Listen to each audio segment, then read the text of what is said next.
If we continue down this path, there won't be anything left to fight for. Please, call off your fleet. I wish it were that simple. But my first allegiance is to the collective. The commander of the Three-Eye fleet had been taught, since the moment she could hold a blade, that humans were a dying joke of a species, sentimental, fragile, and doomed. Then, one of them stepped between her and an assassin's blade and did not step back. His name was Ezra Voss, and by the time the Three-Eye found him drifting in a scorched escape pod near the edge of the Kesserine belt, he was the only human male left alive in the known galaxy. Not the last human, just the last male. 19 years earlier, a bioweapon called the Withering had swept through the last human colonies, engineered by nobody knew who, and it had done something almost surgical. It had spared the women, spared the children, and erased every adult man it touched, gene by gene, until the male line of an entire species could fit inside a single transport ship. Ezra had been 11 when it happened. He didn't remember being rescued. He remembered his father's hand letting go of his, and then hands that were not his father's, pulling him through smoke. Now he was 30, and he had spent 19 years being the answer to a question he never asked to be asked. What is a human man worth, if there is only one left? To the Ashkari Concord, he was a genetic archive, a walking library of a species half a footnote from extinction. To the Dravani Assembly, he was a diplomatic curiosity, proof that the old human alliance still had something to bargain with. To the Three-Eye, the proudest, most martial of the three great powers, he was, until the night the assassin's blade came for their commander, nothing at all. Beneath notice, a soft thing kept alive by softer species. Commander Kalith, Thessarin Vor, did not believe in nothing at all as a category. She believed everything had a rank, a use, a place in the order of things. She simply hadn't decided what rank a human male occupied, and she disliked things she hadn't decided about. She was still deciding when she turned from the negotiating table on the trade station Halcyon Reach and found a knife 6 inches from her throat and a human body between her and the knife. The blade went into Ezra's shoulder instead of her neck. He didn't scream. He made a small strangled sound like a man biting down on pain out of pure stubbornness, and then he grabbed the assassin's wrist with both hands and held on, blood running down his arm, while Kalith's guards closed in. It was over in 4 seconds. Kalith had killed 100 enemies faster than that. She stood there afterward, staring down at a bleeding, gray-faced human who was apparently trying to stand up on his own, refusing the hand of the Ashkari medic beside him, and she felt something she did not have a word for in any of the 14 languages she spoke. "Why?" she said, and her voice came out sharper than she meant it to. "Would you do something so stupid?" Ezra looked up at her. His face was pale, sweating, his shoulders soaked dark red, and he still, somehow, managed something that was almost a smile. "Instinct," he said. "Sorry. Didn't have time to run the numbers." "You could have died." "Yeah." He swayed. The medic caught him before he hit the floor. "Worth it, though. You're kind of the only thing holding this whole alliance together. Didn't seem like a good week for you to get stabbed." Kalith Thessarin Vor, commander of the Three-Eye Second Fleet, decorated in 11 campaigns, feared across 3 systems, stood over the unconscious body of the last human male in the galaxy and found that her twin hearts, a Three-Eye physiology no human had ever properly documented, were beating in a rhythm she did not recognize. She told herself it was adrenaline. She was wrong, though it would take her a very long time to admit it. The Three-Eye were tall, silver-scaled, sharp-boned things with eyes like molten copper and voices that carried the low resonance of creatures built for command. They had 2 hearts, which they said was proof that duty and discipline mattered more than any single fragile feeling, because even their bodies refused to depend on just one thing. Kalith had grown up being taught that emotion was a leash. That love, in particular, was the leash the old empires had used to control each other, generation after generation, until the Three-Eye had learned better. A commander who loved something could be threatened with it. A commander who loved no one could not be broken. She had built her whole life on that lesson. Then she was assigned, by order of the Tripartite Council, to keep the human alive during the Alliance Summit. Because whatever softness the Ashkari and Dravani diplomats had for him, Kalith's fleet was the only force capable of protecting him if the summit's enemies came calling again. She hated the assignment. She said so, loudly, in the command briefing. He is a liability, she told the council. One soft-skinned creature, unarmored, untrained, worth nothing in a fight, and somehow the fulcrum of 3 governments' patience with each other. Guarding him is guarding a symbol, not a soldier. Then guard the symbol, said the Ashkari elder Sereldol, not unkindly. Symbols are what stop wars, Commander. Soldiers only end them. Kalith did not enjoy being lectured by a scientist. But she took the post. Ezra, for his part, did not make it easy to hate him, which she resented almost as much as she would have resented him being difficult. He was strange. He apologized too much, for taking up space in a doorway, for needing the medic twice, for asking questions during briefings that turned out, infuriatingly, to be good questions. He laughed at things that weren't funny to anyone else in the room, quiet huffs of breath that seemed to surprise even him. He flinched at loud Threnai war cries during training drills, and then, embarrassed, forced himself to stand and watch the drills anyway, jaw tight, refusing to look away. Your species is illogical, Kalith told him on the 3rd day, watching him wince through a full-contact sparring match between 2 of her lieutenants. You are afraid, and yet you remain. Being afraid and leaving aren't the same thing, Ezra said. Sometimes you're afraid and you stay. That's kind of the whole deal with being human, near as I can tell. That is not strength. That is a failure to remove yourself from danger. Maybe.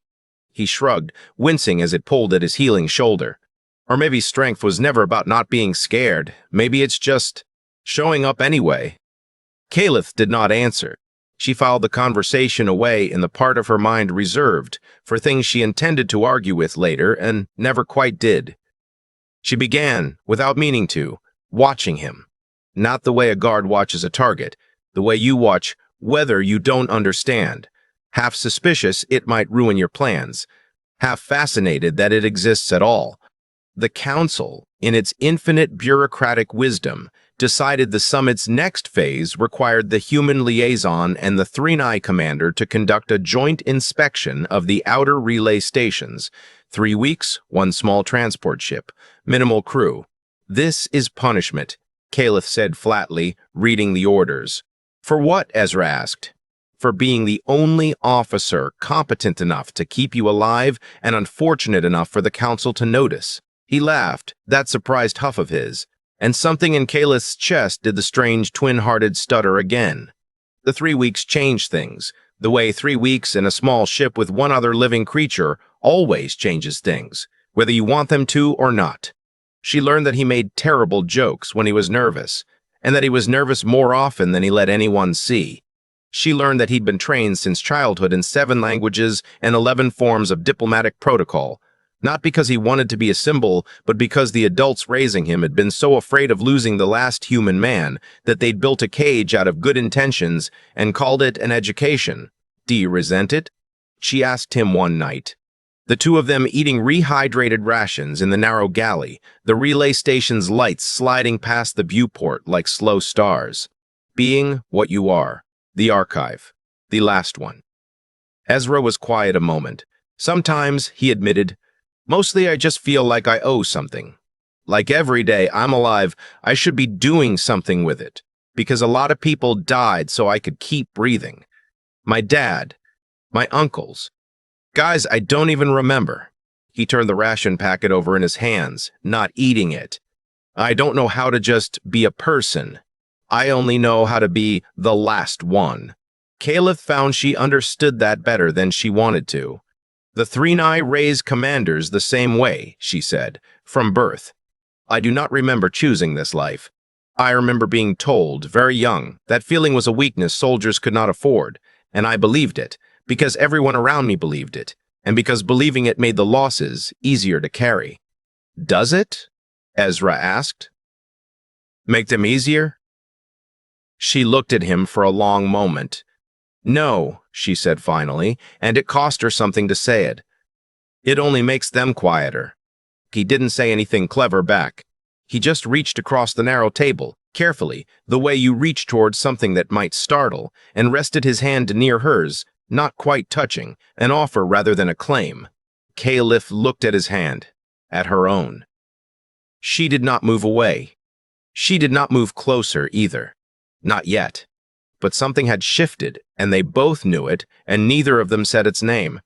It happened in small things, the way it always does, no matter what world you're from. It happened when Ezra learned to say Thessarai, the Threnai word for a bond that was not quite friendship and not quite family. A word for the people you'd bleed for without being asked, and used it, correctly, unprompted, to describe his relationship with the human children back on the refugee colony. Caliph had not known a human throat could shape the tonal clicks of High Threnai.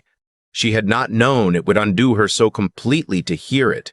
It happened when Caliph, 3 days later, without announcing it, without making it a ceremony, sat beside Ezra during a night watch and told him, haltingly, in the human trade tongue she'd been secretly practicing, the story of her first command, the mission that had gone wrong, the soldiers under her banner who hadn't come home. She had never told that story to anyone. The Threnai commanders did not confess failures. They absorbed them and moved forward. She told it to him anyway, and when she finished, her voice unsteady in a way she despised, Ezra didn't offer comfort or platitudes.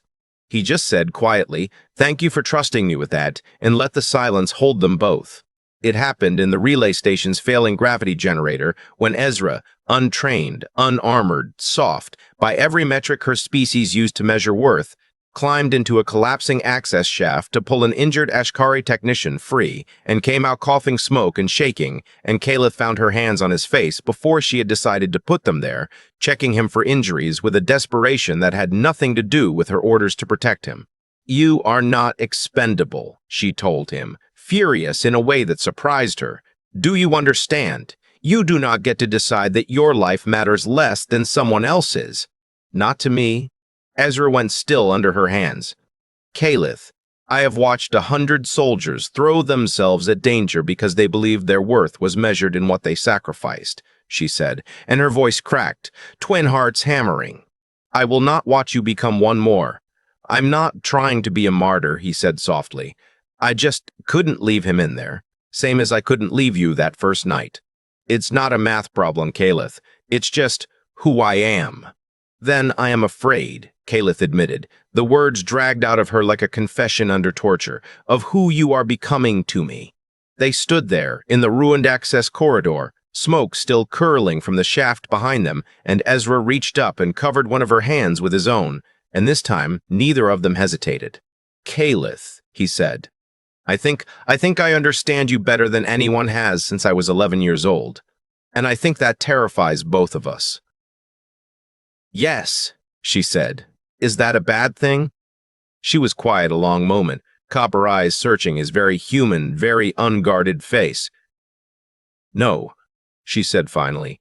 "I do not think it is." The confession, when it came, was not grand. It happened on the last night of the relay inspection. The two of them on the outer observation deck, the belt's shattered moons turning slowly beyond the viewport, like broken jewelry.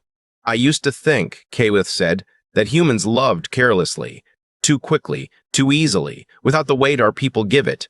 I thought it made your love small. And now? Now I think perhaps it is not small. I think perhaps it is simply brave, to open a door you know might be walked through by grief, again and again, and to open it anyway, every time." She turned to face him fully. "I do not know how to love carelessly, Ezra Voss. I have never loved anything without armor around it. But I find, with you, that I no longer want the armor." Ezra's breath caught. "Caliph, I am not finished," she said, and there was something almost fierce in it, a commander pushing through fear the way she'd push through enemy fire. "You are the last of your kind in a way that should make you fragile, and instead it has made you the strongest person I have ever known. Because you carry that weight, and you still choose kindness, still choose to climb into burning shafts for strangers, still choose to put your body between a blade and a woman you had known for 4 minutes. I do not understand it. I am not sure I need to understand it. I only know that I have looked for a reason to walk away from this. From you, for 3 weeks, Commander's discipline demanding I find one. I have found none. I do not want to find one anymore. Ezra reached up, slowly, and brushed his fingers along the sharp ridge of her cheekbone, the silver scales cool and strange, and utterly, achingly familiar to him now. I fell for you somewhere around the part where you called me an illogical failure to remove myself from danger, he said, voice rough. I think I knew, even then. I just didn't let myself say it because everyone who's ever mattered to me, I've lost. My dad, my uncles, half the men I grew up with in medical files instead of memories. I didn't know how to want something without being terrified of losing it. And now I think maybe that's the same thing you just said. Maybe love was never about not being scared. He leaned his forehead against hers, human skin against alien scale, twin hearts and single heart beating out of rhythm and somehow, impossibly, in time. Maybe it's just showing up anyway. Tesserae, Caliph whispered, the bond word, the blood word, but her voice made it mean something larger than either of them had first defined it. Tesserae, Ezra agreed. Neither of them noticed, in that moment, the relay station's long-range sensor quietly logging an unauthorized ship on approach vector. A ship flying dark, flying fast, and flying directly toward the summit station where the fragile three-race alliance was about to be tested in a way neither of them could yet imagine. The attack came 4 days later, during the final summit session, the vote that would decide whether the Threnai, Ashkari, and Dravani formally unified into a single defensive compact, with the last human colonies folded under their combined protection for the first time since the Withering had left humanity too small to protect itself. It was not an external enemy. That was the twist that broke the room into chaos. The assassin, who had come for Caliph weeks earlier, had been Threnai, a fringe faction within her own military who believed the alliance was a leash, that binding their fleet's strength to lesser species and a single fragile human weakened them, and who had decided that murdering the alliance's two most visible symbols, the human archive and the commander who'd chosen to protect him, would collapse the vote, and the compact with it. They struck during the ceremony itself. A breach charge tore open the summit hall's outer wall. Armored fringe soldiers poured through the smoke, weapons already raised toward the dais where Ezra stood beside the Ashkari and Dravani delegates. Caliph saw the shooter's angle a half-second before anyone else in the room. A half-second was, for a Threnai commander with 11 campaigns of instinct behind her, more than enough time to close the distance. It was not enough time to be anywhere but directly in the weapon's path. She took the blast meant for Ezra full in the chest, twin hearts and all, and went down hard against the dais floor while the hall erupted into gunfire and screaming, and the desperate return fire of the loyal Threnai guard. Hoth! Ezra didn't remember deciding to move. He remembered being on his knees beside her, hands pressed hard against a wound that was bleeding, argent dark and wrong. Remembered screaming for the Ashkari medics through a throat that felt like it belonged to someone else. You absolute idiot, he said, voice breaking, echoing her own words back at her from weeks before without meaning to. You don't get to decide your life matters less than mine. You told me that. Caliph's copper eyes found his, glassy with pain but still impossibly sharp. I lied, she rasped. A little. Only where you are concerned. Don't you dare. Don't you dare leave me the way everyone else, Ezra. Her hand found his wrist, weak but insistent. Listen to me.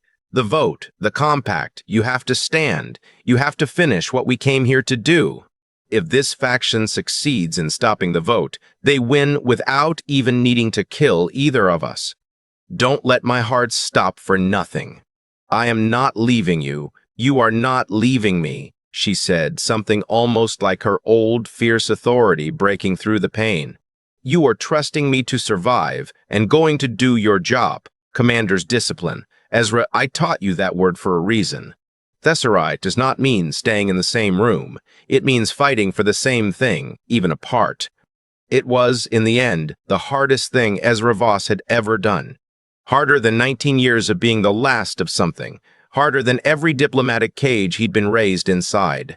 He kissed her forehead, pressed his coat hard against her wound for the medics closing in, and made himself stand.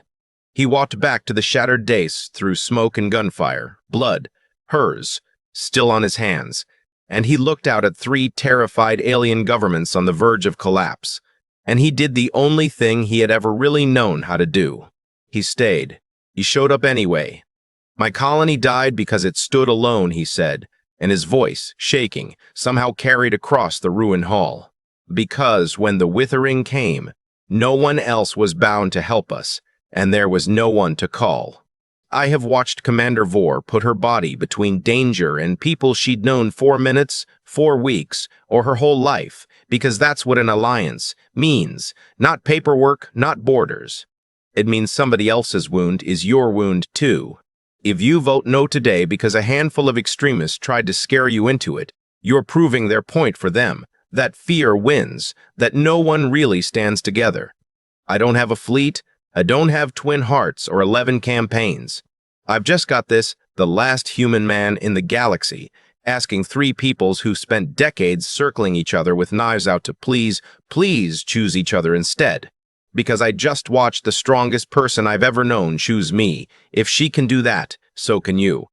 The vote passed 40 minutes later, unanimous. Kalith was in surgical stasis when it happened. She would not wake for 11 hours, and Ezra did not leave the medical bay once, hands still faintly stained argent at the knuckles, refusing every offer of rest, every reminder that he was needed elsewhere. I already left someone I loved once without saying goodbye. He told the Ashkari elder Cyril Duel when she came to check on him near dawn. I was 11. I didn't get a choice that time. I'm not making that mistake again. Cyril Doe, who had lived 4 centuries and seen a great many kinds of love in that time, said nothing. She only sat down quietly beside him and waited with him until Kalith's copper eyes finally opened.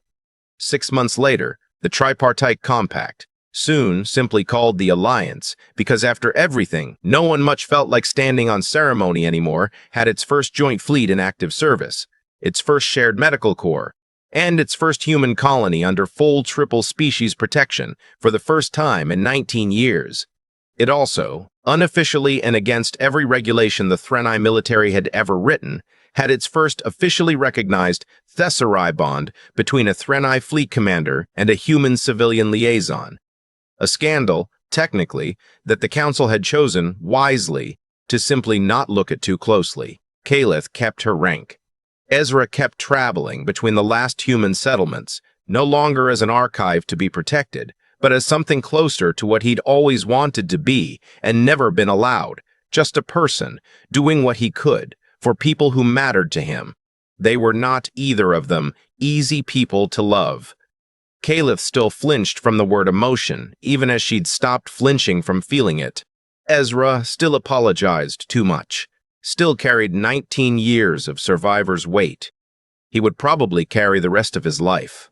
Neither of them pretended the differences between their species had simply evaporated because they'd fallen in love. Threnai still buried their dead in silence. Humans still wept loudly at funerals, and the first time Kalith attended a human memorial, she'd stood rigid and unsure amid the open grief until Ezra, without a word, had simply taken her hand and let her feel it beside him instead of apart from him. That, in the end, was what changed, not the differences, but the distance between them. On the observation deck of the new joint flagship, watching the same shattered belt moons that had witnessed their first real confession turn slowly below, Kalith laced her fingers through Ezra's human warmth against Threnai cool, and said the thing she had once believed no commander should ever say aloud. I love you, Ezra Voss, not as a symbol, not as an archive or a liability or a diplomatic curiosity, just as you. I love you too, he said, and for once did not apologize for meaning it completely. Just as you. Twin hearts, terrible bedside manner, and all. She huffed something that, on a Threnai, passed for a genuine laugh. The galaxy had once believed a fragile human man and an armored alien commander could never understand each other, that duty and feeling, loss and hope, human and Threnai, were too far apart to ever meet in the middle. They were wrong. Somewhere, in the quiet space between two hearts and one, in a bond neither species had a perfect word for. The last human male in the galaxy had found something no war, no bioweapon, no extinction event had managed to take from him. He had found someone worth staying for. And she, commander, warrior, the woman who had spent her whole life being told love was a leash, had finally understood what her people had gotten wrong all along. It was never a leash. It was a hand, offered across an impossible distance and someone brave enough to take eye.